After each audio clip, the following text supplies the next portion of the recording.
Ya lo saben, el último domingo de octubre, además de elegir los integrantes del nuevo Parlamento, los uruguayos definirán si aprueban o no la reforma constitucional impulsada por el PIT-CNT para cambiar el sistema jubilatorio. Los aspectos más populares de la papeleta son ampliamente conocidos: bajar la edad jubilatoria a 60 años, igualar jubilaciones y pensiones al salario mínimo nacional, eliminar el pilar de ahorro individual del sistema. Sin embargo, tan conocidas como sus propuestas, es igualmente conocido el amplio rechazo que ha generado la papeleta en la mayoría de los partidos del sistema político y economistas uruguayos. No obstante lo cual, el PIT-CNT y sus aliados lograron el respaldo ciudadano suficiente para llevar la reforma a consulta popular. Hoy vamos a conversar con uno de los padres de la criatura, madre en este caso, la Asociación de Trabajadores de la Seguridad Social, ATS por sus siglas. En su representación recibimos a Natalie Barbé, secretaria general. Gracias por venir. Gracias a ustedes, por la posibilidad de estar acá. Bienvenida. ¿Cómo te sienta esa definición que hacíamos al principio de una propuesta que reúne un amplio rechazo de la mayoría de los partidos políticos y de la mayoría de los economistas conocidos? En realidad es algo esperable porque los políticos esperan poder resolver ellos en mayorías parlamentarias las situaciones del país. Han mostrado siempre una vasta molestia cuando se va a la democracia directa, cuando se marcan ciertos errores que vemos los trabajadores o la población, porque acá también hay detrás 430.000 uruguayos, ya no es una iniciativa solo de trabajadores y organizaciones sociales. Veíamos posible, primero, porque íbamos a atacar el lucro en la seguridad social, algo que todos estos políticos de diferentes corrientes no lo hicieron durante los 28, casi 29 años que hace que está instalado este problema, más allá de que, como siempre decimos, que la OIT en el 2018 largó un documento de recomendación a todos los países que tenían este sistema, de los cuales éramos 30, 18 ya emigraron, total o casi totalmente, justamente porque tuvieron ese resultado que muestra la OIT de un déficit que comenzó desde la privatización en los sistemas de seguridad social y un resultado de pensiones y jubilaciones altamente bajas para lo que prometía ese tipo de sistema. Uruguay participó en ese análisis. La única reforma que se realizó, o intención de reforma, fue cuando se le habilitó a los cincuentones, justamente por la pérdida que le generaba, un error de redacción de la reforma que tenía Salday, la posibilidad de poder salir del sistema. Hoy tenemos otra reforma vigente, que es el artículo 8, que esta última reforma hace que caiga un beneficio muy importante que tenían los trabajadores que aportaron durante estos 28 años a la SAFAP, o por lo menos 22, que son entre 40 y 50 años, que al caer ese artículo lo que hace es que pierdan la mitad de su jubilación en el BPS. Si vos te afiliabas voluntariamente a la FAP, marcando el artículo 8, lo que hacía es que tu jubilación en el BPS fuera una prestación y media. Al caer este artículo hace que sea una sola prestación. Por eso se habilitó, pero todavía no se ha puesto en marcha, lamentablemente. Nosotros creemos que es por la falta de personal que siempre reclamamos en el Banco de Previsión Social. Ya hace un año que casi de esta reforma y todavía no se habilitó el asesoramiento para que estas personas que tienen un detrimento altísimo, pierden media jubilación cuando hace 28 años que están aportando con esa promesa, puedan salir de este sistema que los está perjudicando actualmente. Ahora podemos entrar en ese punto, pero me quedo con lo primero para ir desgranando algunos asuntos. Lo que ustedes plantean es, los países que fueron hacia pilares de ahorro individual han terminado volviendo, y la OIT lo desaconseja, ¿no? Eso es el planteo que ustedes la hacen. OIT aconseja el volver al sistema estatal. Ahí está, porque ahí hay algo que por lo pronto Saldain lo explica distinto y me interesa ver cuál es la visión que tiene, que es lo que dice Saldain es, en realidad la recomendación de la OIT es ir hacia sistemas multipilares como el que tiene Uruguay, es decir, los países que se quedaron en un régimen enteramente de reparto intergeneracional como el que tenía Uruguay antes de la reforma, que vayan que agreguen un pilar de ahorro individual, y los países que fueron estrictamente o exclusivamente al pilar de ahorro individual, que vuelvan a tener una parte en pilar de reparto. O sea, quedarse en el punto medio en el que está Uruguay en este momento, o que está desde la reforma del 95. Sí, en realidad yo los invitaría, es de libre acceso el documento. Sí. El documento da indicaciones para cada país.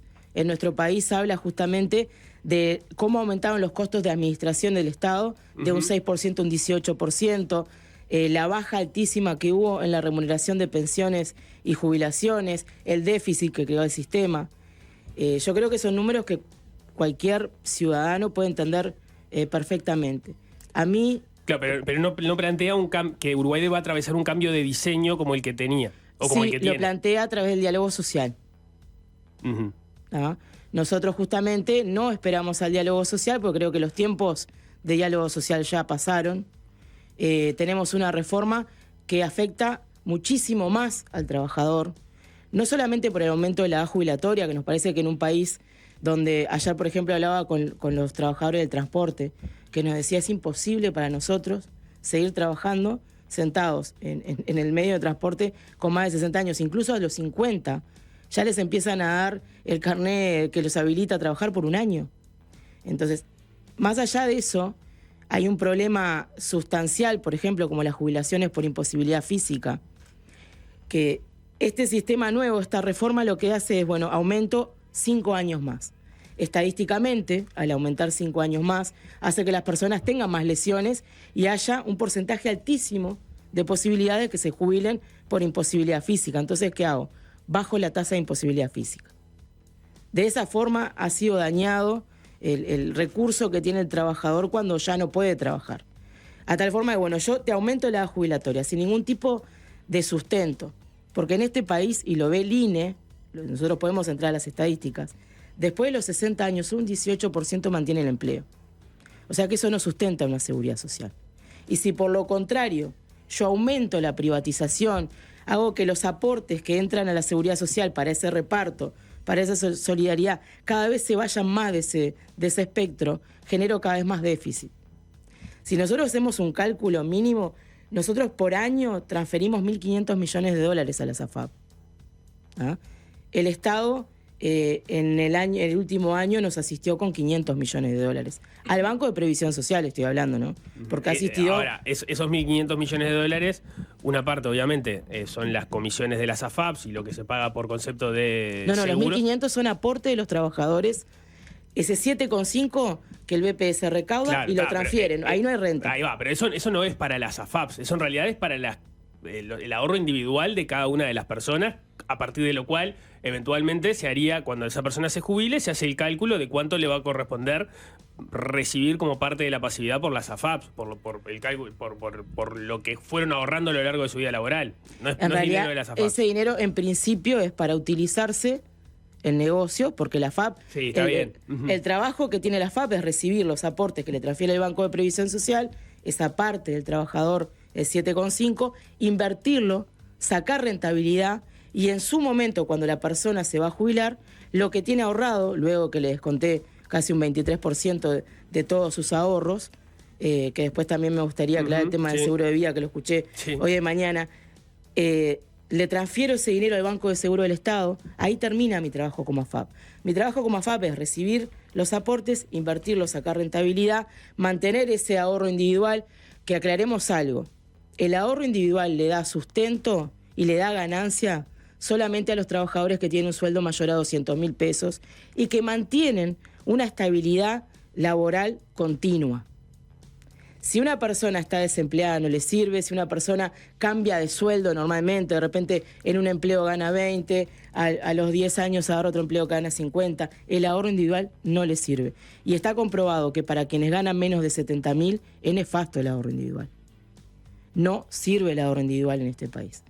Lo vemos en las pensiones que estamos cobrando. ¿Y por qué no sirve?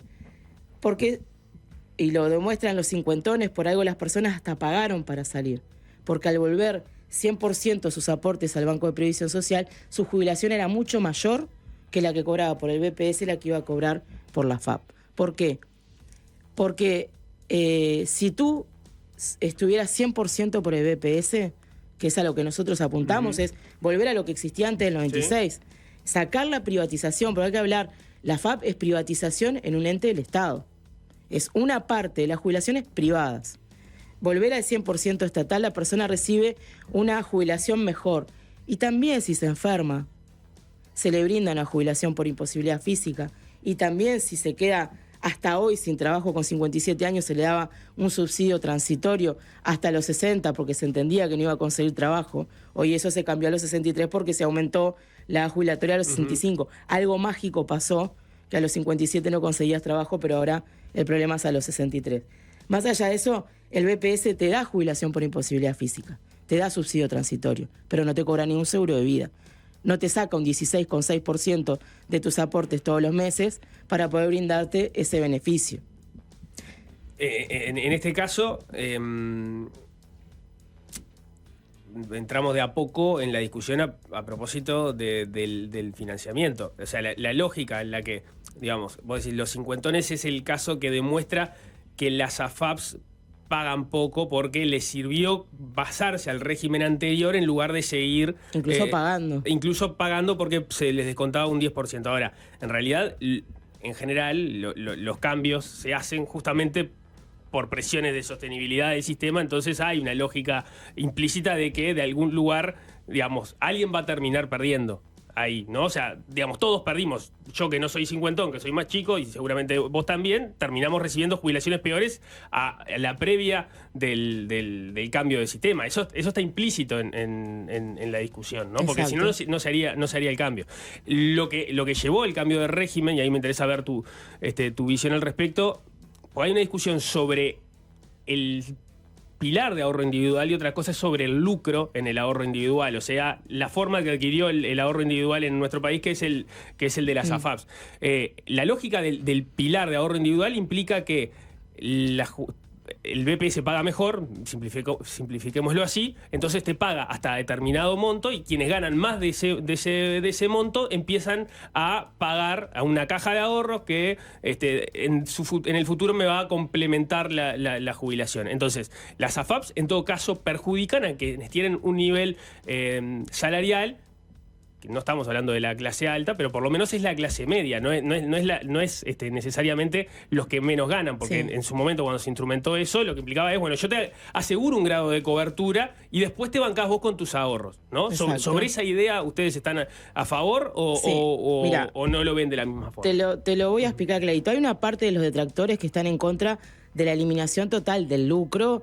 O sea, están en contra de que eliminemos las AFAP, tanto sea República, Ahorro Individual o AFAP en sí, porque han sido quienes también, los mismos quienes ingresaron este sistema al país en el 96. Después tenés otra parte de los detractores que están en acuerdo con que eliminemos a FAP Sura, etcétera, etcétera, pero quieren mantener República FAP. Pero República FAP, por ejemplo, en el caso del Frente se piensa que sería una República FAP, pero sin lucro mediante, ¿no? Sí.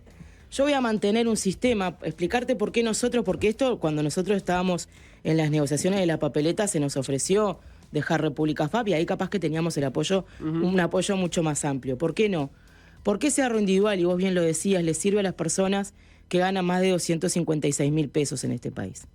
Desde un sentido de que lo que ellos aportan a las AFAP hace que la jubilación y pensión o pensión que tengan luego las AFAP sea realmente alta, ¿sí? Y además, ¿por qué? Porque si yo gano 500.000 pesos, hasta 256.000 pesos yo aporto el 15% de mi sueldo. De 256.000 pesos en adelante aporto 0 a la seguridad social. Y si quisiera aportar, aporto a la FAP. No hay posibilidad de que una persona que gana 500.000 pesos quiera hacer un aporte voluntario en la seguridad social, en lo público. ¿Tá? ¿Sabes cuántos trabajadores son? 27.000. ¿Sabes cuántos trabajadores son perjudicados por el ahorro individual? 1.500.000.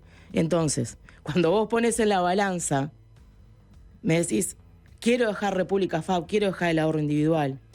Para personas que no aportan por más de 256.000 pesos, que si quieren tener un ahorro individual, nadie se los va a prohibir. Pueden poner su dinero en un banco, pueden tener incluso hasta más rentabilidad en un banco que lo que tienen por las AFAP, pero no perjudicar a todo el otro espectro de trabajadores, que con este sistema lo que hace es que la mitad de sus aportes se vayan, tengan una jubilación menor en el BPS y luego cuando se van a jubilar se enteran que AFAP le va a pagar 3.000 pesos por mes, 7.000, 9.000 como máximo. Ahí hay otra discusión de cuánto están pagando las AFAPs que tiene que ver con la maduración del sistema de AFAP. 28 años tiene, se piden 30 años. La diferencia hoy, si te jubilás hoy, es que aportaste 30 años al BPS, 28 a la AFAP. No hay tanta diferencia como para que sea tan abismal la diferencia en lo que recibís. ¿Sabés lo que hace la diferencia? Que a vos te quiten casi un 23% de tus ahorros. Eso es lo que hace la diferencia. Expliquemos qué es esa... Expliquemos, es una comisión que no se debería cobrar. Porque si tus aportes vos los brindás para que yo haga negocios y yo tenga ganancias, ¿por qué te cobro una comisión de administración? Tendría que no cobrarte nada porque con tus aportes yo hago mi negocio. Digo, alguien tiene que hacer ese trabajo. La discusión es si se hace de manera pública o se hace de manera privada. Pero un costo por lo menos de administración va a tener, porque si lo hiciera el BPS, igual habría trabajadores que tendrían que hacerlo y eso tendría un costo. Exacto. Es lo que te decía hoy, los costos de administración de AFAP, porque AFAP, el BPS también hace un trabajo de administración. Para la AFAP aumentó desde que se iniciaron de un 6% a un 18%. También le aumentó los costos al Banco de Previsión Social, el costo de administración. Pero además me cobran un 22% en seguro de vida, que lo que hace es darme un beneficio que ellos me tendrían que dar como previsión social, como lo da el Banco de Previsión Social. La jubilación por imposibilidad física o el subsidio transitorio si lo necesito por una imposibilidad física antes de llegar a la edad jubilatoria. Entonces, sí, ahí entiendo yo, y corregime, la lógica es, el pilar de ahorro individual implica que vos, o sea, todo el dinero va a salir de ahí. Si pasa algo, por ejemplo, una imposibilidad física y vos no vas a seguir trabajando, ese ahorro no se va a consumar y entonces de algún lado tiene que salir el dinero. El dinero sale de un seguro porque si no, lo tendría que asumir el BPS, claro. Y eso iría para parte del... El BPS también lo asume. Cuando un trabajador debe cesar su trabajo por una imposibilidad física, a la vez que la renta que brinda FAP por imposibilidad física, el Banco de Previsión Social, hasta la reforma te da un 65% de tu jubilación, o sea, de tasa de reemplazo para esa jubilación. No puede el Banco de Previsión Social, cuando una persona cesa por imposibilidad física, no dar la jubilación por imposibilidad física si ya fue comprobado. Además, te voy a decir algo. ¿Sabés quiénes son los médicos que habilitan la imposibilidad física de la renta FAP? Los médicos del Banco de Previsión Social. Hay una oficina dentro del Banco de Previsión Social que se llama Evaluación de Discapacidad AFAP. No, te voy a decir, te hago una pregunta para cerrar este tema porque tenemos que cubrir todo lo demás y capaz que si nos ponemos muy, muy técnicos sobre el detalle mínimo de una de las cosas, no hablar de todo lo demás que es muy largo, ¿no? Una pregunta que se repite mucho en los mensajes, ¿no? ¿Qué pasa con la plata? Supongamos que se sale el plebiscito, ¿no? Sí. ¿Qué pasa con la gente que efectivamente ahorró durante años y tiene ese ahorro individual en su AFAP, ¿no? ¿Qué va a pasar con ese dinero concretamente? ¿Y qué garantía hay de que le llegue el mismo dinero que puso y que le iba a llegar, que le llegue ese número exacto? Mira, primero que nada, saquemos cucos y mentiras que hay también, que a la población le genera ese miedo justamente. Te dicen ahorro individual, tu dinero en tu cuenta. El Banco de Previsión también Social tiene tu cuenta, que es tu historia laboral, donde tú tenés un usuario, donde ingresás y ves todos los meses los aportes que vos hacés y cuánto dinero llevas aportado, cuántos años, también el Banco de Previsión Social lo tiene. Y además, la papeleta justamente habla de que se tiene que garantizar al trabajador la trazabilidad de sus aportes, que no van a tener pérdida ni menoscabo por esta iniciativa. Y algo principal, lo que ya tiene ahorrado vuelve directamente al Banco de Previsión Social totalmente y se pone en su historia laboral. La historia laboral tiene nombre, apellido y cédula. Cuando se habla de ese famoso bolsón, para hablar en negativo, la seguridad social es un bolsón. La seguridad social es un bolsón que es lo que hace que la gente cuando tiene desempleo tenga un subsidio. Pero mis aportes no están en un bolsón. Ahí va, capaz que podamos explicar eso. Yo te voy a decir el discurso que se está escuchando del otro lado, ¿no? El discurso del otro lado, ¿qué te dice? Te dice... Bueno, es verdad que la papeleta dice que va a haber una trazabilidad, pero en los hechos, la plata ahora va a ir a la cuenta general del BPS. Sabes que el BPS es deficitario, entonces seguramente tu plata concreta ahora se va a gastar en otra cosa. Y en un futuro vamos a ver si efectivamente se te puede pagar lo que se te iba a pagar. No es que vos vas a tener una cuenta individual donde sacaron la plata de un lado y entró a otra. No, en realidad va para el BPS y esa plata se va a gastar ahora en lo inmediato en otra cosa. Sí. Ese es el argumento que se escucha del otro lado como para decir, está bien con lo de la trazabilidad, pero en los hechos la plata esa no va a ir para tu cuenta. En realidad el dinero vuelve, como te decía, a la historia laboral, pero aparte de ahí estamos poniéndole un peso de que confiamos más en los bancos privados que en el Estado. A mí me están diciendo, confía más en que tus ahorros estén y nunca te falte la jubilación en una FAP, pero desconfía si en el BPS. En el Banco de Previsión Social jamás se dejó de pagar una jubilación o una pensión. Ese dinero que vuelve, sí, es un sistema solidario, pero ese sistema solidario que sostiene toda la seguridad social. Y nunca, jamás se dejó de pagar una jubilación. El costo que va a tener, ya después otro segundo punto, son 460 millones de dólares, pero no nos olvidemos que el BPS va a dejar de transferir 1.500 millones de dólares hacia las AFAP, que el fideicomiso crea que los contratos que hoy tiene la AFAP, que le están dando rentabilidad, esos contratos van al fideicomiso y esa rentabilidad va también al Banco de Previsión Social. Pero pará, porque ahí vos arrojaste números y me parece que estamos... Sí, por eso te decía que ya más para el segundo punto. Pero acá lo que la gente tiene que tener en claro es que acá se han fundido bancos, han desaparecido bancos. Hemos tenido, no quiero ser tan drástica, ¿no? Pero suicidio de personas que han perdido toda su cuenta de bancos privados. El Banco de Previsión Social jamás dejó de pagar una jubilación o pensión. La garantía... Pero ahí alguien te podría contraargumentar y decir, está bien, nunca dejó de pagar una jubilación, pero plata no tiene. O sea, tiene aporte del Estado. Plata el BPS tiene. con la plata propia que entra por el sistema que tenemos ahora solidario, no le da para pagar la jubilación. Tiene que haber aportes del Estado extra. ¿O no están así? No, no es extra. ¿Cómo en realidad, el sistema de seguridad social... ¿Es autosustentable el sistema que tenemos ahora sin aporte o no es? Y mira, desde su inicio... En la Constitución dice que la seguridad social se sustenta por los aportes de los trabajadores, los aportes de los empresarios y el aporte del Estado. Son esos tres pilares que tienen que mantener nuestra seguridad social. Pero el aporte del Estado, de algún lado, tiene que salir. Exacto. De los impuestos que pagamos todos los días. Claro, lo que te digo es que el argumento de que un banco privado se funde y el BPS no se funde, y no se va a fundir nunca, porque siempre el Estado va a tener que aportarle y jamás se va a fundir, pero eventualmente se vuelve insostenible económicamente, entonces todos tenemos que poner más plata. Hoy me dicen, como dijeron en el 96, es insustentable. ¿Por qué empresas como bancos quisieron ingresar a este negocio si era un negocio que no era rentable y era insustentable? ¿Por qué hoy se defienden las AFAP y no se van? Si nuestra seguridad social es tan insustentable, ¿por qué le sirve a los privados?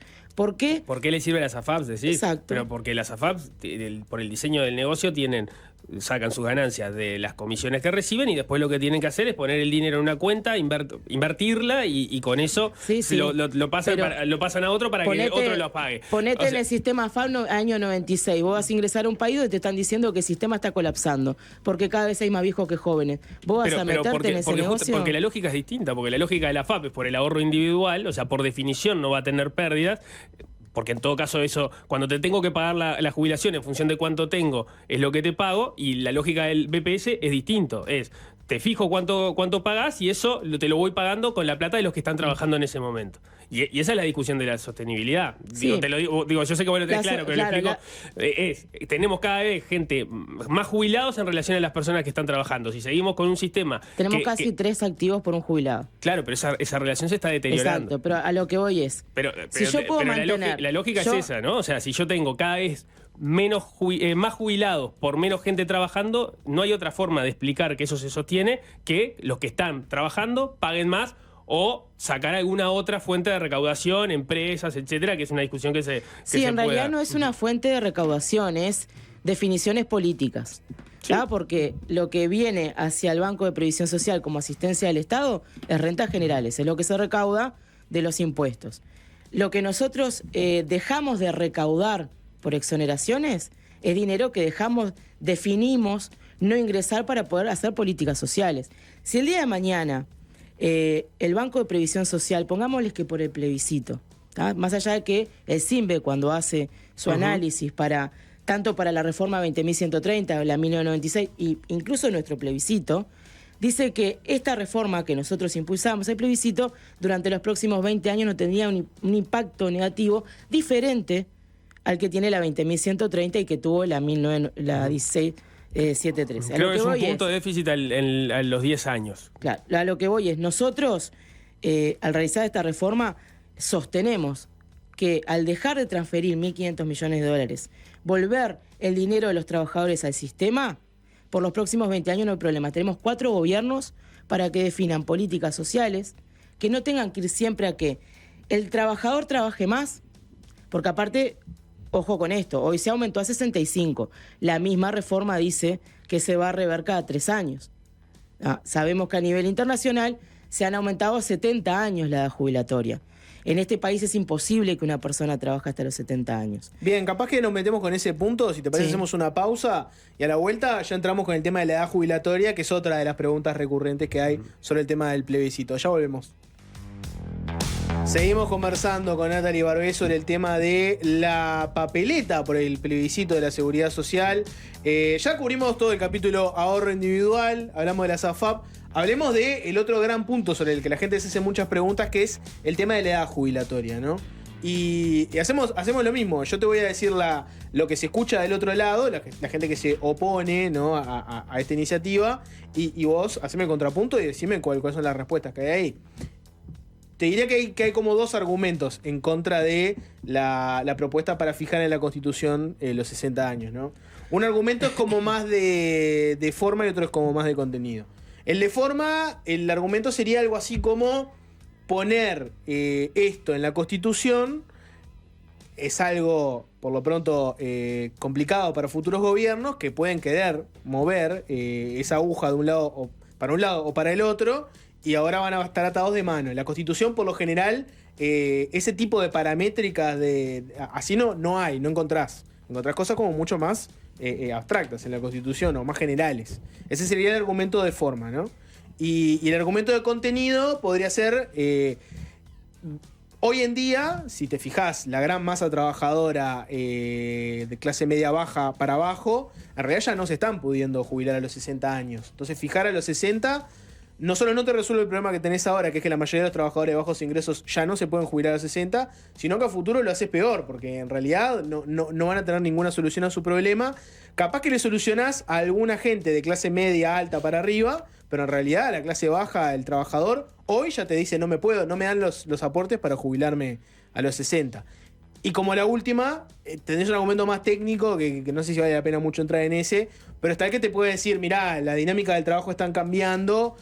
Hoy sería muy raro encontrarte una persona que va a llegar ininterrumpidamente a los 60, porque te puede pasar, yo que sé, pasa cotidianamente, vos lo sabés mucho mejor que nosotros, yo que sé, a los 50 alguien puede perder el trabajo, se le complica mucho reenganchar, entonces capaz está desocupado un tiempo, se termina reenganchando después y para jubilarse con una edad mayor termina teniendo que pasarse por los 60, ¿no? Pero bueno, esos son los argumentos que se manejan en general en contra de esto. Vamos a cuáles son las respuestas que hay del lado de ustedes. Sí, principalmente que no hay rigidez, porque que no sé si es... y me extraña que haya problema de comprensión lectora de la papeleta de personas que hoy están ocupando altos cargos en el gobierno. O lo peor, o que estén mintiendo. Porque en realidad no hay una rigidez. Aquí se habla en la papeleta del acceso a la jubilación por causal común. Es, si yo no puedo y necesito que el Estado me garantice una jubilación, yo la tenga con los 30 años de aporte. Pero claramente dice la papeleta, 30 años de servicio continuos o interrumpidos sin perjuicio de las bonificaciones y sistemas de cómputos especiales, y acá voy a hacer un paréntesis, nosotros tenemos las jubilaciones flexibles, que justamente ayudan a que esas personas que no llegan a los 30 años de aporte puedan, trabajando unos años más, completar y jubilarse. Y esto no lo va a no permitir, porque no es jubilarse a los 60 años tácitamente, es el acceso al causal jubilatorio común, que era el que teníamos antes de mayo del 2023, por el que se jubilaba un porcentaje de personas, es el acceso si lo necesito. Si no llego a los años, sigo trabajando. Si quiero seguir trabajando porque tengo un buen trabajo, lo puedo hacer. O sea, no es que la obligación sea a los 60 ya está. No. Es que por eso, el 60 es el piso mínimo. yo les comentaba que escuchaba la otra vez una entrevista que le hicieron a Lucía Topolansky que decía, yo a los 60 años quiero seguir trabajando. Sí, lo va a poder hacer, Lucía. Esto no es a los 60 años te tenés que jubilar. Es yo, trabajador, llego a los 60 años, tengo mis 30 años de aporte, pero no puedo seguir trabajando, o a veces no quiero porque trabajé toda mi vida, puedo acceder a la jubilación. Hay una discusión que se da es esto en realidad beneficia a determinados trabajadores con historias laborales buenas, seguramente con buenas remuneraciones, probablemente en muchos casos funcionarios públicos. En realidad el trabajador más vulnerable, con historias laborales más precarizadas, que de repente trabajó en la informalidad mucho tiempo, en realidad este cambio no le va a hacer la diferencia porque a los 60 no llega, a los 60 tampoco está llegando con los 30 años de trabajo hecho. Entonces, le va siendo muy esquemático, le va a servir al funcionario público que tiene un trabajo seguro, al laburante más vulnerable no le va a servir. Al laburante que hoy no llegaba a los 30 años y 60 años, esto capaz que no le sirve, pero al aumentarle la edad a 65 lo perjudica altamente. Claro, porque no le va a variar acá. El razonamiento ahí es, ese laburante que llega a los 30, a los 62, a los 63... sí, verdad, le quedan 2 años, pero no es el que va a ser favorecido con esto. No, porque con la jubilación flexible, que ahora se cambiaron los parámetros al aumentar la edad jubilatoria de 65, vos con 62 años de edad y 28 te podías jubilar. Y si sos mujer y tenés hijos, se te descuentan esos años también. El problema de la cantidad de años de trabajo no lo va a marcar ni tener la edad a los 60, como lo teníamos antes de mayo, ni extender la edad, lo que es las políticas de contralor. ¿Sí? Que hoy por hoy te dicen, sí, hoy la mayoría de las personas se jubilan con 63, 64 años. Ahí hay 2 temas. Uno, esas personas normalmente su mayor actividad laboral lo tuvieron antes del 2005. Empleo totalmente irregular. Por eso tampoco accedían a tener los 30 años, por eso estaba todo el sistema de testigos, un montón de sistemas que hubo que crear para que esas personas puedan identificar los años que trabajaban. Nadie permaneció sin trabajar. Como estos trabajadores, como me decís, hoy no llegan a los 30 años, no es que no estén, que estén sin trabajar, que estén mirándote en la casa. Es que falta contralor para que se regularice. Y eso no lo va a solucionar ninguna reforma de la Seguridad Social. Eso lo soluciona que el Ministerio de Trabajo y el Banco de Previsión Social hagan las inspecciones que tienen que hacer para que eso no suceda. Acá nosotros no le vamos a cambiar la realidad ni perjudicarlo poniendo la edad a los 60 años. Tampoco es algo rígido, como dicen. Y no se puede dar la situación en donde, un poco siguiendo lo que preguntaba Nico, ¿no? No se puede dar la situación en la cual, al vos correr la edad a 60, generes un contexto en el cual, para el que gana bien y tiene un trabajo seguro, es muy favorable jubilarse a los 60, pero el otro, el que gana poca plata, el que se tiene que rebuscar más, el que es de más bajos ingresos, sigue laburando hasta los 65. O sea, no generaste una desigualdad en el sentido de que van a haber unos que van a decir, me jubilo a los 60 de cabeza, y otros que van a decir, antes no podía y ahora tampoco, tengo que seguir laburando. Sí, pero... No resuelve esa desigualdad. En realidad la resuelve, sí, porque antes de esta reforma, cuando vos permanecías trabajando después de los 60, aumentaba tu tasa de reemplazo de tal forma que cuando te jubilabas a los 65, en vez de un 45, cobrabas un 55%, y eso se eliminó. Tú ahora empezás a los 65 con un 45%, como si nunca hubiera existido lo anterior. Sí, esa es parte, digamos, de la ganancia de la reforma. Ese era el sentido de la reforma. Acá hay que ver cuál es la preocupación real, no diferencia si alguien llega mejor a su historia laboral o no. Acá nosotros lo que nos preocupa es que el aumentar el acceso a la edad jubilatoria va a hacer que personas que con 60 años de edad tenían su causal jubilatorio, no consigan trabajo, se mueran de hambre hasta los 65, que recién ahí aparezca el Estado para dar una jubilación. No es rígido. A ver, nosotros vamos a tener 2 plebiscitos en octubre. Uno que se juntó por firmas y otro que salió por mayoría parlamentaria.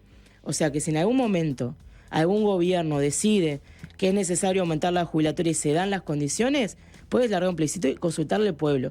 Lo que los parlamentarios ven rígido es no poder tomar las decisiones por mayorías parlamentarias y por acuerdos de mayoría. Bien, es que lo decida el pueblo. Pero además, también, al no ser obligatorio, no hay ningún tipo de rigidez. Es que si yo no puedo trabajar más y podía jubilarme a los 60, que me pueda jubilar, y no es ajeno a nosotros. Parece que estamos hablando de que algo nunca ha existido. Eso era hasta mayo de este año.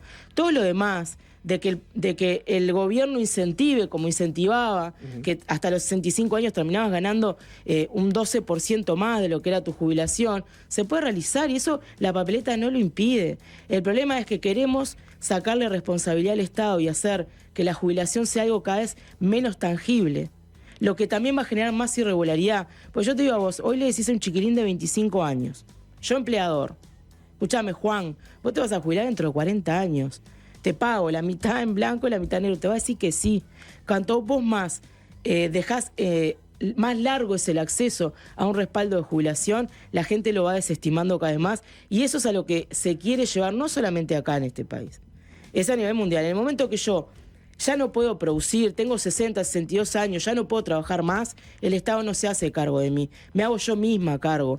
Y si cobro bien, me genero mi propio ahorro individual, y si no, bueno, me arreglo como puedo. Esas son las políticas que vamos, y por eso nace este plebiscito. Te llevo medio rápido porque antes de que nos quedemos sin tiempo, otro punto más, ¿no? El tema de equiparar jubilaciones, pensiones al salario mínimo nacional. El clásico argumento en contra lo que te va a decir es, bueno, vos podés hacer eso, pero en los hechos tenés un problema, y es que la determinación del salario mínimo. Podría llegar el día de mañana un gobierno que diga, bueno, dale, cumplo con la ley, entonces los mantengo igual, pero te los plancho y el salario mínimo te lo bajo, y entonces con eso me arreglo mejor las cuentas públicas, ¿no? Sí. Porque eso que vos decís, que es interesante, lo que planteas del rol del Estado, etcétera, el día de mañana puede venir un gobierno que entiende que el rol del Estado es distinto y puede decir, no, bueno, vamos a bajarlo porque no dan las cuentas públicas y yo en realidad estoy bancando todo un sistema que es insostenible, o tengo otra prioridad y es la primera infancia. Si miro, hay un 2% en la pobreza, en la vejez, hay un 20% de la primera infancia, la plata la quiero centrar acá.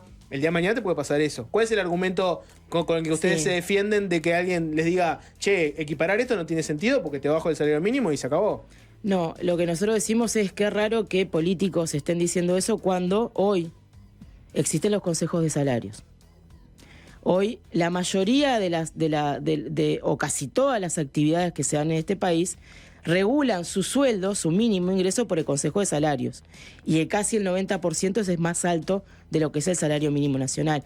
¿Qué gobierno tomaría una medida tan neoliberal y tan restrictiva de congelar por años el salario mínimo nacional solo para que no aumente las pasividades cuando no tiene un sentido? ¿Por qué?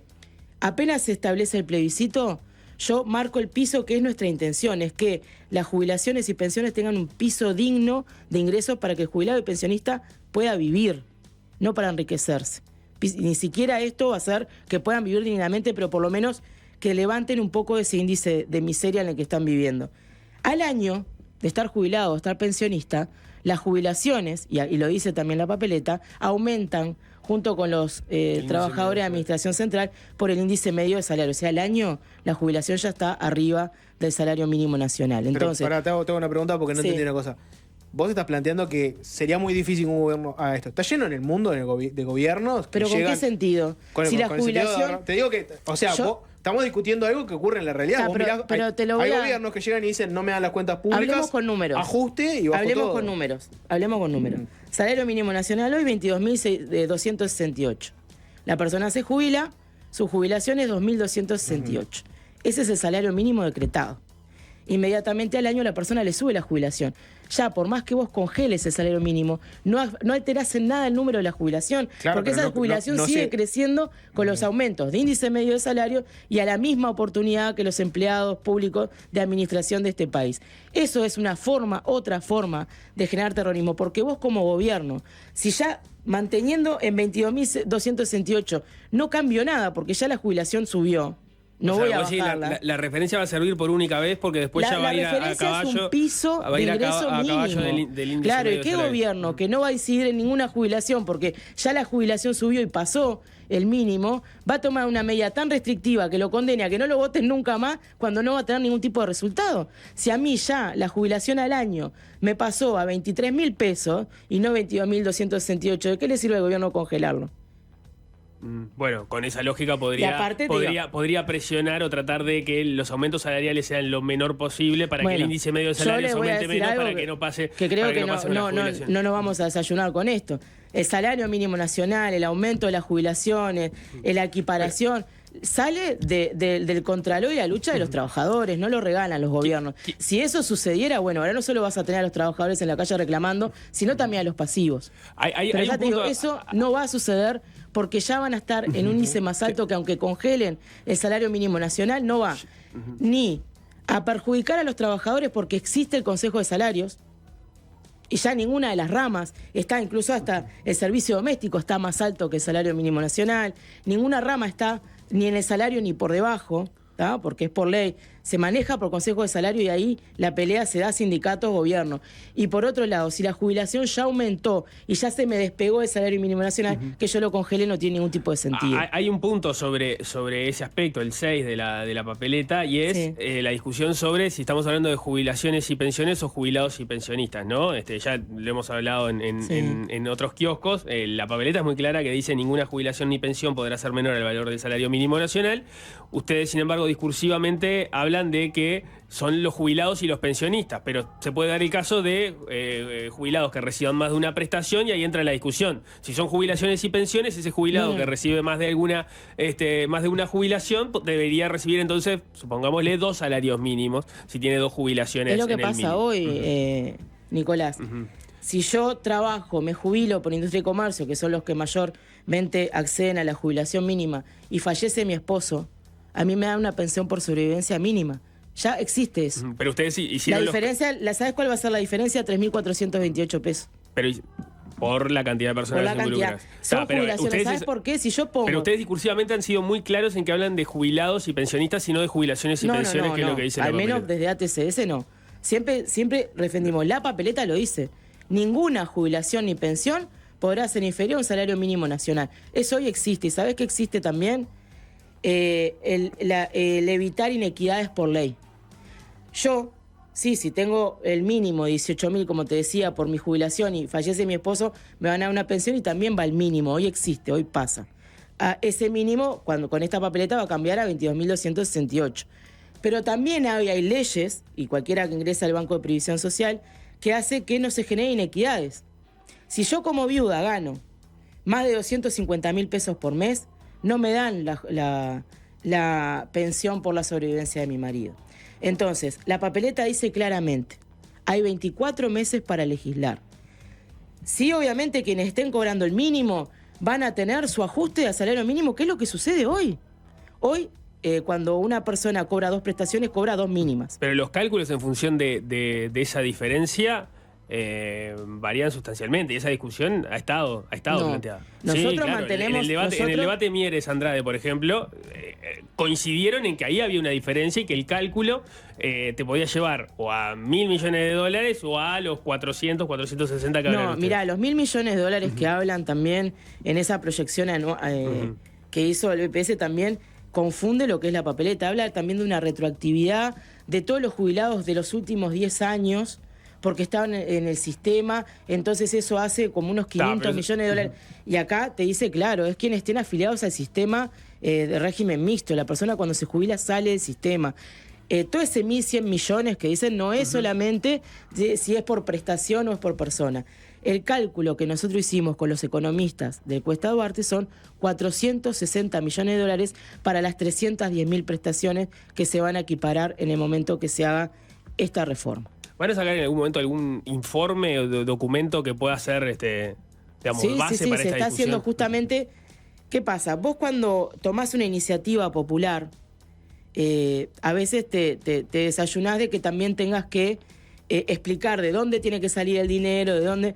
Porque normalmente los reclamos son, para algo tan claro como un jubilado ganando 18.840.000 pesos, se está muriendo de hambre, y te decimos, subíselo 3.000 pesos.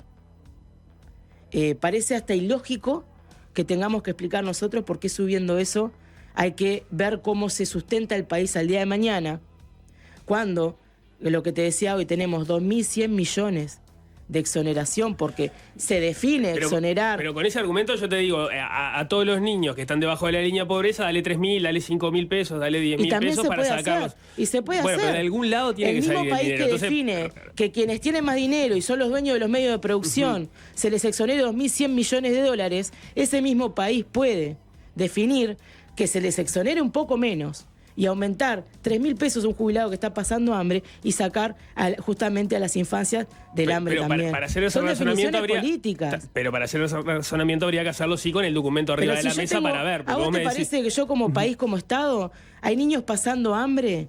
Se necesitan 450 millones de dólares, lo dice la ONU, para sacar a esos niños del primer nivel de pobreza. 460 millones de dólares para sacar a los jubilados y pensionistas del primer... Y me doy el lujo de exonerar 2.100 millones de dólares. Sí, sin embargo, no hicieron una juntada de firmas para que se pongan esos 460 millones de dólares para los niños. Se hizo para las jubilaciones.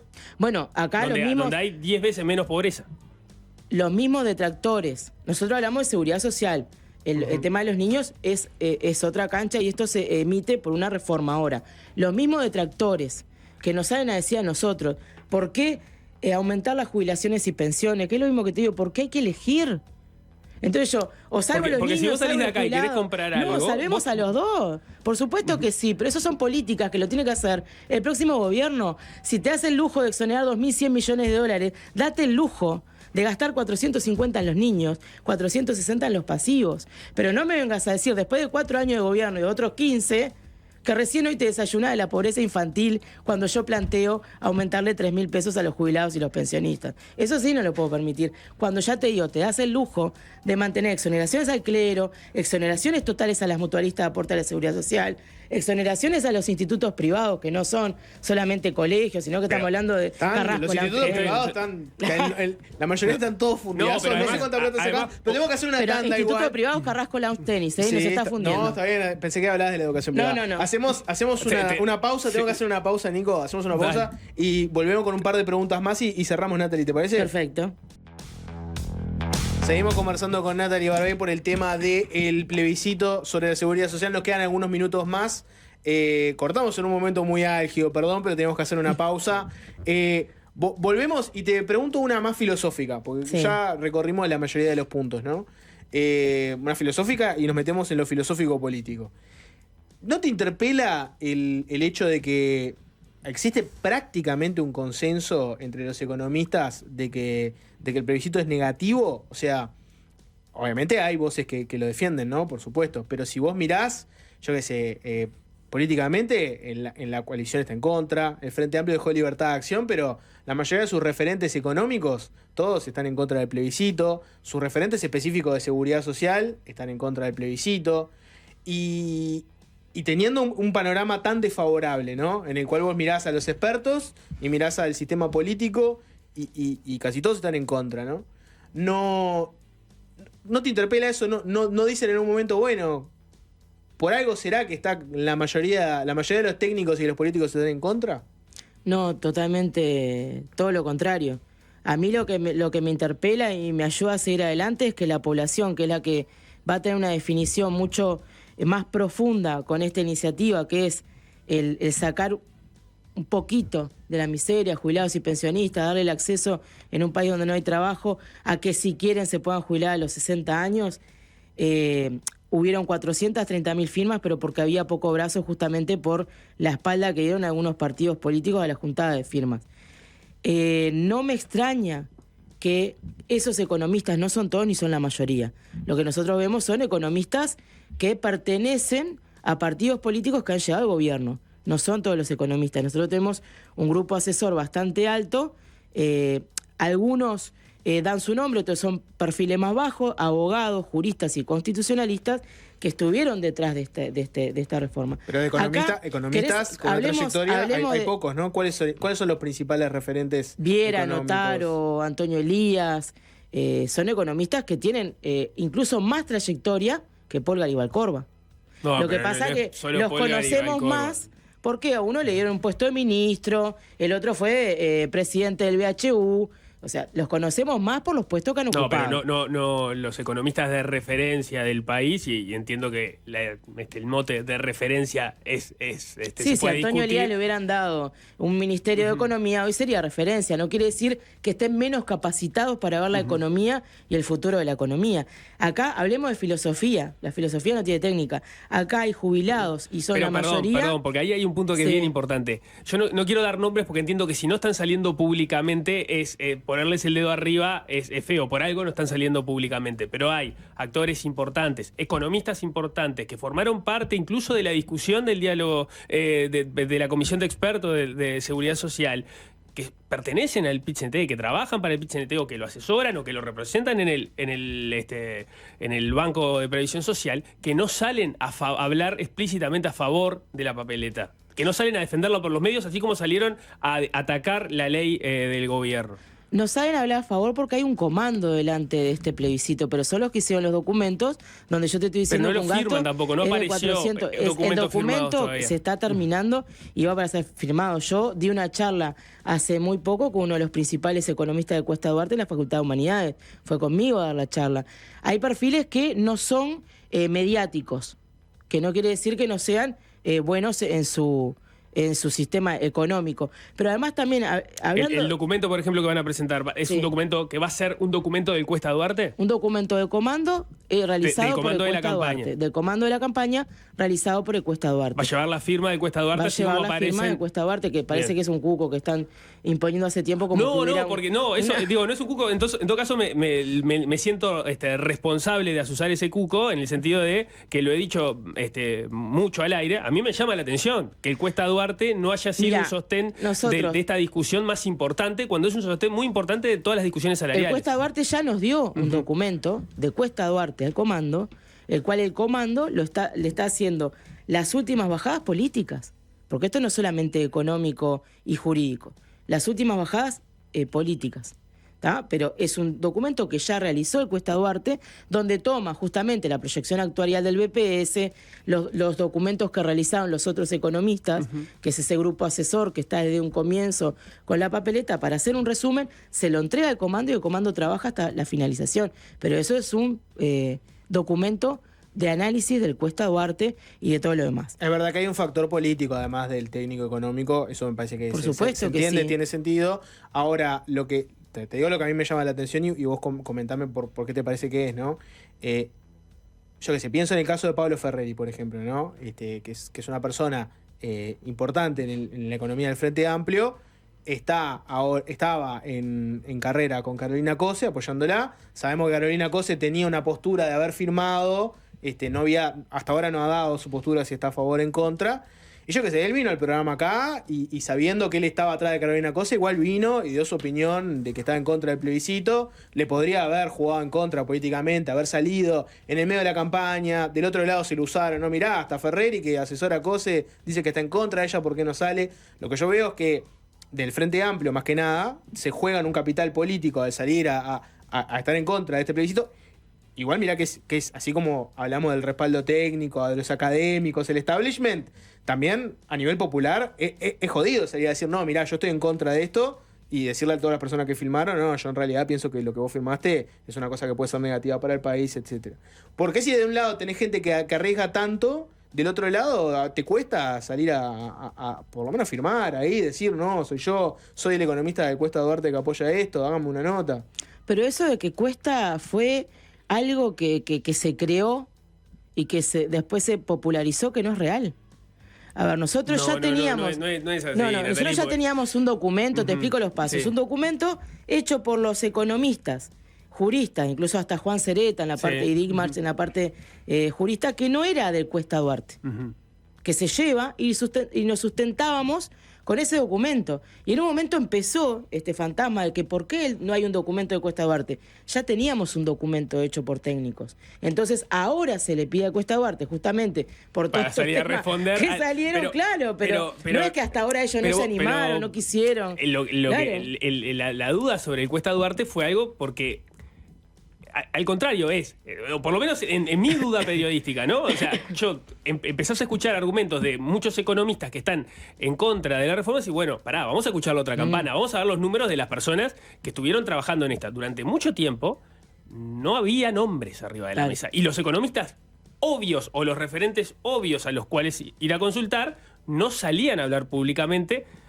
Y algunos incluso reconocían que era porque tienen una postura en contra de la reforma. Entonces, ahí es cuando empieza la preocupación del que quiere entender. De decir, bueno, pará, por un lado tengo mucha gente diciéndome que esto es una bomba en la macroeconomía uruguaya. Y por otro lado, los que habitualmente van alineados a las posiciones del PIT-CNT o pertenecen al PIT-CNT, no salen a hablar los que uno identifica como técnicos del tema. Bueno, ahí aparece la preocupación. Después aparecieron los nombres de Antonio Elías, Jorge Notaro y Carlos Viera.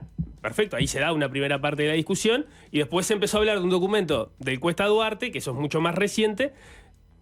Y hubo un ruido, yo no sé si hay o sea, por un lado tenía entendido que Cuesta Duarte no estaba proveyendo insumos y no estaba elaborando un documento como tal. Esto tuvo una historia de avance y lo estamos tomando todo como si fuera la misma historia.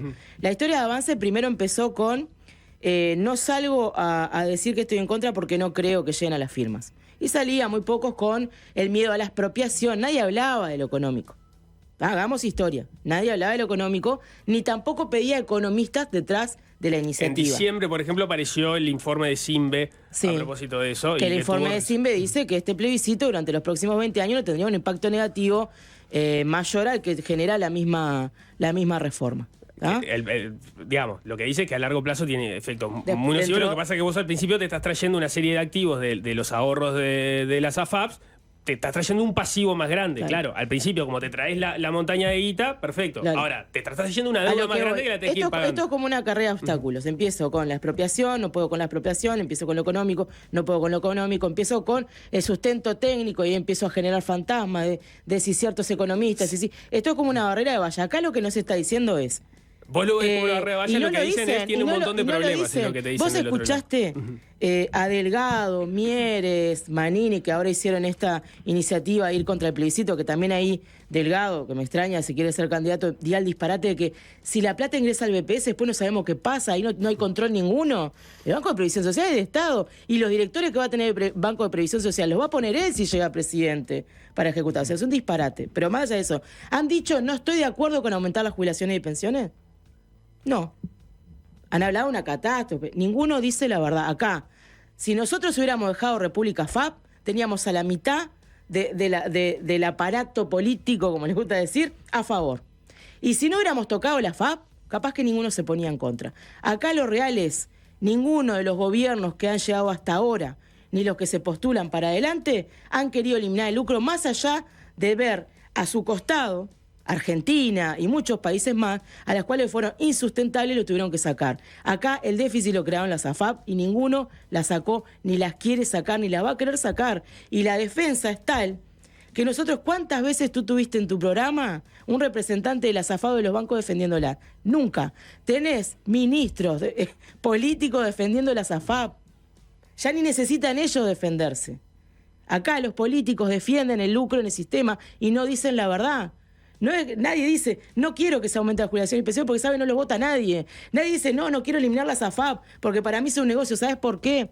Porque la mayoría de las obras que han hecho para hacer campaña electoral, de te arreglo la carretera, de te da un puente, lo hacen con la plata de las AFAP. Entonces, cuando ellos salgan a decir la verdad, se van a terminar todos estos miedos. Nadie dice la verdad. Me dicen, se va a terminar el país, voy a fundir un país por 460 millones de dólares, no le puedo aumentar a los niños, hay que elegir la pobreza. 4 años de gobierno, de este último gobierno, 15 del anterior, y hoy preocupa la pobreza infantil. Y sigo, es lo que te decía hoy, si yo tengo niños muriéndose de hambre y jubilados pasando hambre, no me puedo dar los lujos de exonerar a los que tienen más y no revisar las exoneraciones. Vos podés exonerarle, o dejar que el patrón pague la mitad y no pague un 1% más, que generaría un buen sustento para nuestro país, si tenés niños muriéndote de hambre. Son lujos que no te podés dar, porque la exoneración es lo que no ingresa al Estado para poder cubrir el hambre de los niños y el hambre de los jubilados. Entonces, si yo me doy el lujo de no ingresar ese dinero, cuando está pasando esto, tengo que ver bien qué políticas sociales quiero desarrollar y cuáles son los problemas reales políticos que tengo para seguir exonerando a los que más tienen y seguir manteniendo un país donde los niños y los viejos mueren de hambre. Bien, Natalie Barbé, secretaria general para Montevideo de ATS. Nos quedamos sin tiempo, muchas gracias por la nota. Gracias a ustedes. ¿Das debates? Si en algún momento se arma un debate, con quien ¿estás? quiera, me encanta. Perfecto, te anotamos entonces. Voy a leer el libro igual antes por las dudas. El libro es Aldán, perfecto. Hacemos una tanda y ya volvemos. Fácil desviarse.